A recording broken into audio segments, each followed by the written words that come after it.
दिल्लीर लालकिला निकटर होइतिबा कार बोमा विस्फोरण संपर्क में दिल्ली पुलिस एक बड़ खुलासा करिछि। घटनास्थल पुलिस 9mm कार्टुज जबत करिछि, जेउथिरे दुईटी जीवंत कार्टुज थिबा बेले गोटिए खाली सेल मिलिछि। आश्चर्यजनक भाव में यह कार्टुज साधारण व्यवहार पर निषिद्ध, केवल सशस्त्र बाहिनी किंबा स्वतंत्र अधिकार प्राप्त व्यक्ति पाखरे यह थाए, जहाँ स्पष्ट भाव में सूचित करुछि जे आतंकवादी डॉक्टर उमर पाखरे यह कार्टुज थिला। दिल्ली विस्फोरण संपर्क में एनआईए मध्य तदंत जारी रखिछि। दिल्ली विस्फोरण संपर्क में एनआईए किशनगंज संलग्न पश्चिम बंगर उत्तर दिनाजपुर जिलार डालकोलार बासिंदा डॉक्टर जानिसर आलम ओरफ जिगर को अटक रखिछि। डॉक्टर जानिसर को किशनगंजर जड़े संपर्कियों घर गिरफ कर से अल फला विश्वविद्यालय एमबीबीएस समाप्त कर लुधियाना रे अभ्यास करुथिले।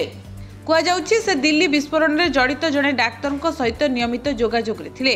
डॉक्टर जानिसर नवेम्बर 12 तारिख में किशनगंज गस्त करते। एनआईए तांको एबे पचरा उचरा पाई सिलीगुड़ी नहीं। सेबटे घटनास्थल में कौन पिस्तल किंबा यार कौन अंश मिलना, जहां नहीं अधिकारी माने गुड़ीर उत्स और आतंकवादी किंबा अपराधी नेटवर्क सहित कौन लिंक नहीं जांच करुछंती।